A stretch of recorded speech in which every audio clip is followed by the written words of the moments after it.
Welcome. I am your master cosmologist here with a message pertaining to the Sun in Leo, which most people know as Leo season.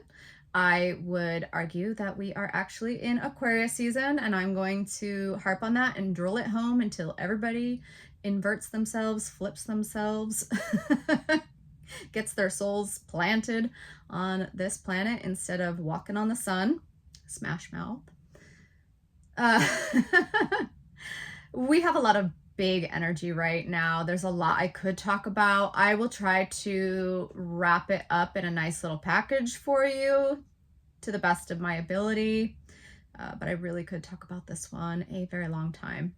The word that I channeled for the duration of Sun in Leo, Earth in Aquarius is the word prime. Now, right below that, I have the word Heka, which is the channeled message for 2026, Heka being magic. So the base that we're working with is magic, and with the Sun in Leo, we are working with prime energy, which was awesome because I said that right at 111 on the timer. The numerological association of Leo is the number 1. It is the prime. So prime is an adjective. I'm going to look over at my computer to probably pull some astrology and some definitions, and then we'll pull some cards. Actually, what I should do first is show you the archetype, the card that I pulled back in December for this time. It's the Six of Cups. It's a very different version of the Six of Cups. Instead of the 2 children with cups indicating innocence, childhood, nostalgia, we've got a tree, a family tree. What this is telling me is that we still have the memories, the nostalgia, the childhood, the joy, all of the quintessence of the Six of Cups happening right now, but really there's something much bigger going on, which is the remembrance, the reattaching of the branches of the family tree, which is divine geometry, sacred geometry. It would be the Neteru, which is the knitting of the natures. If you look at the Kabbalistic tree, that is what we're talking about essentially. However, the Kabbalistic tree is a death pattern. It is false geometry. It is not relevant to the times that we are in. It is missing components to it.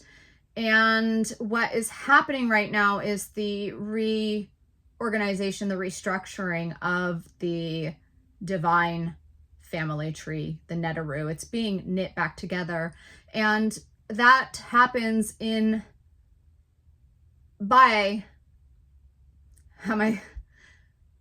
happens by arrangement. It happens by arraying. Each nature, each point on that tree is a specific element. It is a specific characteristic. It is a specific nature. And that is a temple. Every point on that tree is a god, goddess. It is a nature, and they have a temple. And they keep certain wisdom teachings. They are a subject matter expert, a SME, a subject matter expert. That's not rolling off my tongue. Subject matter expert in their field. Okay, so this is a very, very big topic. It's not complex, but it's probably very foreign to 99.9% of beings on this planet. This tree to me has kind of a baby, small quality to it. It does not look like it's full grown. So this is telling me that we are returning to our childhood state, which is our true nature. We are reconnecting with the things that are our heart's truest loves, things that interest us the most. We are reviving things that we may have put aside for a very long time. And we are also beginning to connect with others once again. There was some very strong energy this morning for a couple of hours as the sun hit 4 degrees of Leo right next to Jupiter, which was at 5 degrees of Leo. It was beginning the arrangement, which is the rays of light actually touching each other once again. There's been separation, there's been isolation, there's been a need to be alone, to get back in touch with our own true nature. And now there is this divine action with the Sun and Jupiter happening over the next, I'm hearing 48 hours, where if you have not been very close to people or able to connect for a long time, you're probably going to start hearing from people, or groups of people, groups of souls are going to actually start reconnecting. That's the rays of light touching and reconnecting once more. That's the branches of the tree connecting to the trunk of the tree and coming into divine order. Let's just call it divine order. So we've got the imagery here. We have, I'll show you the picture of the Rider-Waite-Smith. I actually don't have a Rider-Waite-Smith deck. I probably should get one. I've got like 400 decks or something like that, and I don't have a single original Rider-Waite-Smith, which is kind of strange. Anywho, this is the typical Six of Cups, and it does show a boy and girl. I actually am really feeling this a couple ways. This is coming through as siblings. This is coming through as friends, and it's also coming through as puppy love, like you and your soul mate, your twin flame, your significant other, your prime mate. So you have a prime mate, a one and only true love, the eternal flame.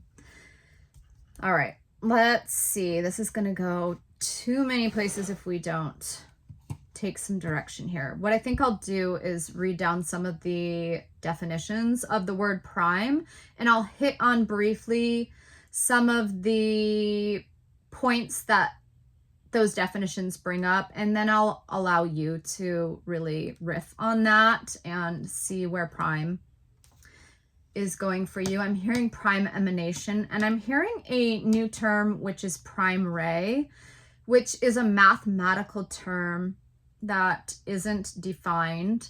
It's something I'll probably have to investigate a little further, but I do feel like there is this connectivity to one of the members of the Ogdoad, which is the 8 members of the Egyptian primordial crew. That's a lesson for another day, boys and girls. Okay, I'll bring that up. So one of the things that this original Six of Cups was giving me is that I'm a teacher, and that I teach kindergarten, which is kind of a riff off of kindergarten, but it's kindergarten, how to be kinder to the garden, how to exist in harmony with nature by being our true natures and listening to nature and having a true relationship with nature. So that's coming through really strong right now. I'm excited to teach kindergarten. I love to teach, and I feel like I've got show and tell up here. I've got cards and boards and books. I think show and tell was one of my favorite things in preschool. Oh, that was 911 on the timer. Okay, let's get to business. I'm supposed to hold this up. I saw it, it caught my eye right as I glimpsed the word prime. This is a prime symbol. This is a symbol also that is earned.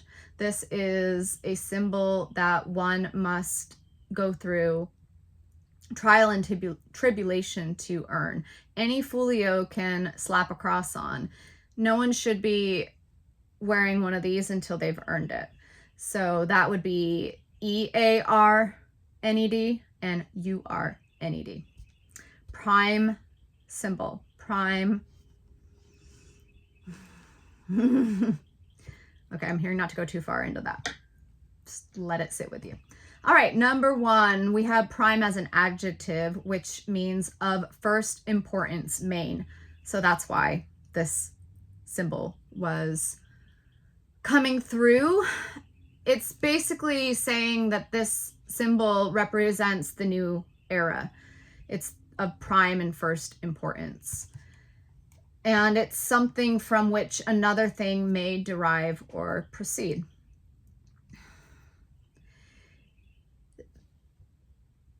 Something from which another thing may derive or proceed, I feel like that has to do with temples, schools, academies. If we want to be a little bit more modern, academies, a little less religious sounding, same, totally different way of approaching how those are run and how they function. That's another lesson another time. But yeah, it's saying something about the primes, the 1111, the ones that manage those temples, that have that nature that they share with their acolytes. They're the prime source for that, and their teachings emanate. Leave it there. Okay. The second is of the best possible quality, excellent.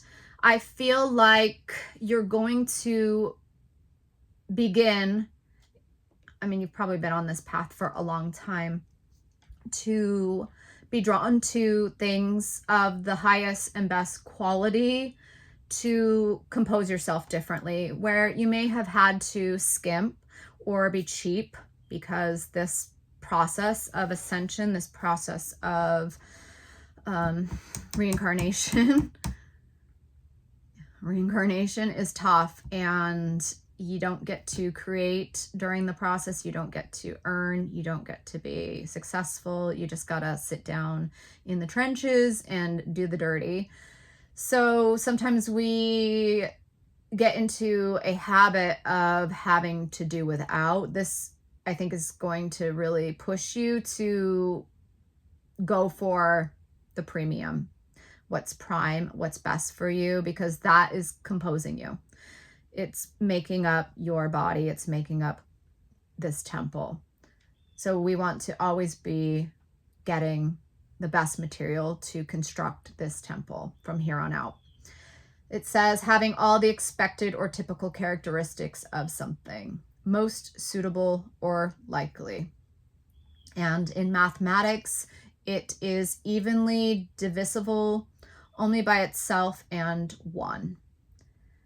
Some of these I'm just going to let sit on you because it would go way too deep. As a noun, it is a state or time of greatest strength, vigor, or success in a person's life. This means coming into your prime. If you've been riding the struggle bus for decades, well, hello, baby. It is time to step into vigor, vitality, and that is really derived from reconnection to your greatest passions, love, joy, your art, your genius. We don't have to keep ourselves away from that any longer or deny ourselves it or suppress it. As a noun, it is also the beginning or first period of something. There's something here about Cancer, Sun, that we just came out of, plunging us into primordial water, which is like a pool of swirling paint or fractals, just like ready to be reorganized into something unique and not yet known or seen previously. It's variables, factors, numbers, math that you get to put together into new forms. As a noun, it is a service forming part of the divine office, traditionally said at the first hour of the day, but now little used. So there's something about prime time here for the new, let's just call it what it is, religion. We're being religioned to a different religion, which is getting up and praising the sun, thanking the earth, giving gratitude to nature, connecting to nature, and then going about our day. Not sitting in a stupid church every Sunday, sacrificing ourselves and putting ourselves on a crucifix. The next is prime number. It is a symbol written after a letter or symbol as a distinguishing mark, or after a figure as a symbol for minutes or feet. It is also the first of 8 standard parrying positions in fencing, and is also short for prime rate. So there's some financial elements to this as well. Prime is in Latin first hour. Something about your ascendant being very important right now. Your ASC, your first house, like your prominence that is coming to prominence, or it's being put out there, putting your best face forward and being seen in the light of your ASC or ascendant. Prime as a verb is to make something ready for use or action. So basically priming something, right? So you're priming it, you're getting it ready. There's something here about priming yourself for the day, setting yourself up for the future in advance, you know, looking out for your future self today. There is something about being prepared and not waiting to the last second, doing something today instead of do what can be done now instead of putting it off kind of element. There is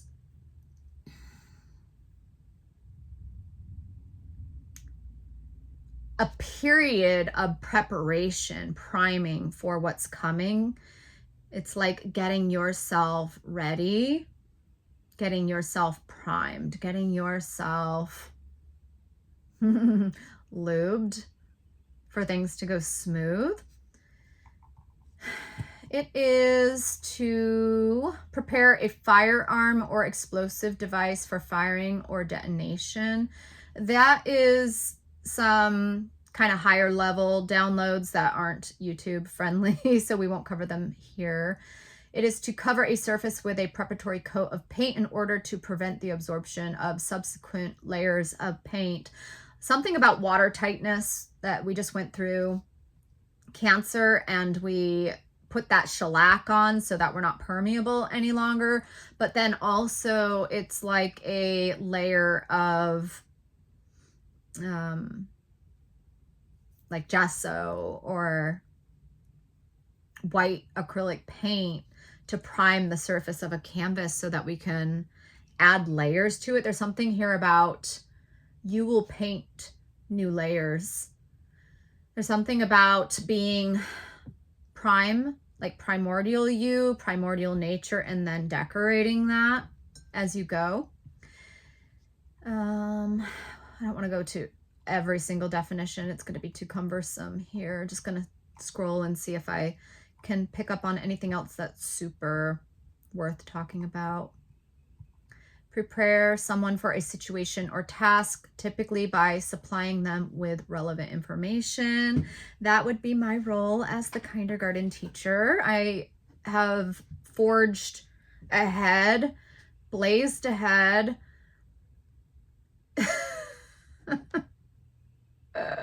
primed the pump, bushwhacked, and have advanced knowledge, and am very willing to share it. Anything else? No. Primus first. And also order of operation. There's something about the order in which you do things. Making sure you're doing prime tasks first and other things that are less important later, putting them off. A great example of that would be Brian Tracy's book. Is it Eat the Frog? I don't remember if that's the exact title, but that's the gist there, is to kind of swallow the big tasks, the yucky tasks, the hard tasks first, and then save the rest for later. That was at 2020, so that felt like some 2020 hindsight wisdom. On board, I've got the Arcanus Animal Tarot and the Animal Apothecary Oracle.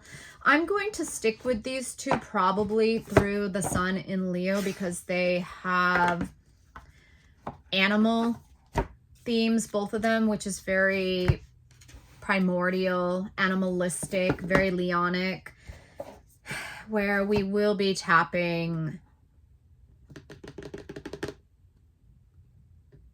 Sorry, I didn't want to disclose too much. Some of it you have to come to my school to learn, okay? Because I got to get paid for some of this. I earned it, and some of it isn't for free.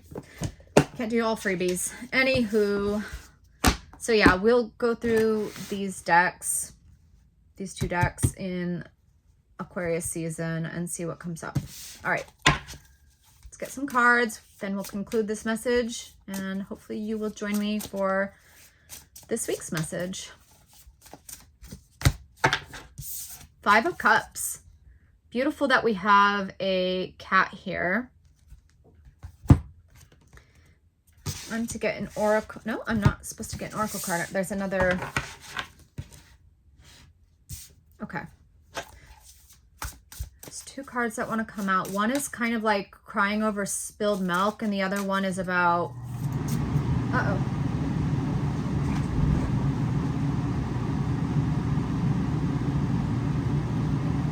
Loud AC.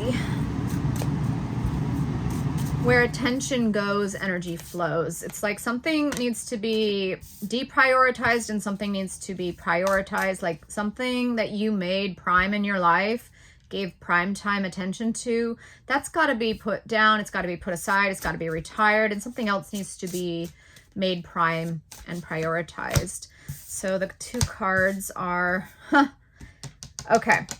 The cards that came up were the Magician and the Six of Swords. So the Magician is what needs to be retired, and the Six of Swords is what needs to be prioritized. This is giving me healing and digging in the rabbit hole. This is giving me like having to uncover what your nature is and your genius is, and do all of the things to ascend and rehabilitate oneself. With the Six of Swords being what to focus on, it's telling me that just be recovered. Like, you know it, you've recovered it, so just do it. It's like you don't need to be in recovery any longer. You've seen what you need to see. You know what you know who you is. So to sit and keep digging down the rabbit hole, to keep going down into journaling and channeling and journeys, medicine journeys, psychedelic journeys, that type of magic is, it's not to never touch it. Of course, there's going to be times to check in with yourself and revisit things. That's just good energetic hygiene. That's just good personal maintenance. That's just good relationship with yourself. However, that's not the magic that we need any longer. The Heka. It's telling me that the magic is in the mundane. You're going to see magical results when you focus on the mundane and you just act like a recovered soul. Anything else? Yeah, let's get an oracle card. I feel like there's one more component here. The cat with the Five of Cups here is giving selectivity and pickiness. Pick 3 things is what it's saying. Oh, that's so cool. no more than 3 things at any given time is what you have attention span for. 1 should be the priority. Priority is singular. But then you can have 2 like side things going on. Everything else is too much. It's too chaotic. It's too scattered. You won't be able to be effective. You'll be ineffectual. That's actually pretty cool because I guess I'll just announce here that I will be putting out 3 ways to support me. 1 is through one-on-one coaching, Prime. I work one-on-one. I'll do groups too, but it's essentially going to be one-on-one. And that is boot camp. Drill sergeant, boot camp, rehabilitating your angelic DNA. The other is vintage. I sell vintage. It's a thing that is in sync with my true nature. Revitalizing, remembering, re-promoting, I'm a re-re-reer. And then the third way is to purchase flower essences from me. All right, last thing I got here, it says focus on the big picture. This is so cool that we have all these focal points and prioritizing. There's a I in prioritize. Horus Hawk, Maka Iolani.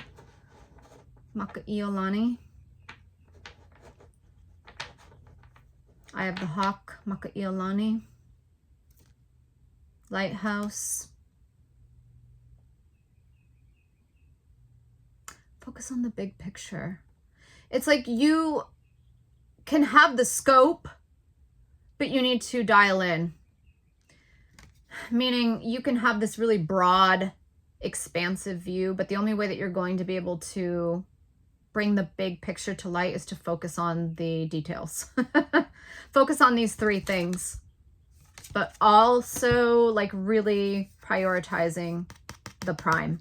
There's 1 thing that's prime and there's 2 others that are supportive. I'm also getting projector that if you are an MG, a manifesting generator, a generator, a manifester, I heard not a reflector, that you need support from a projector, not projectors. You need one trustworthy, diligent, keyed in, harmonically resonant projector to dial you in, to really laser focus you. All right, we are running long on time here, so I'm going to wrap this up and I will see you on the weekly forecast where I talk about some really cool, supportive information on all of this. So I hope you'll join me there and I will see you on another video. Bye.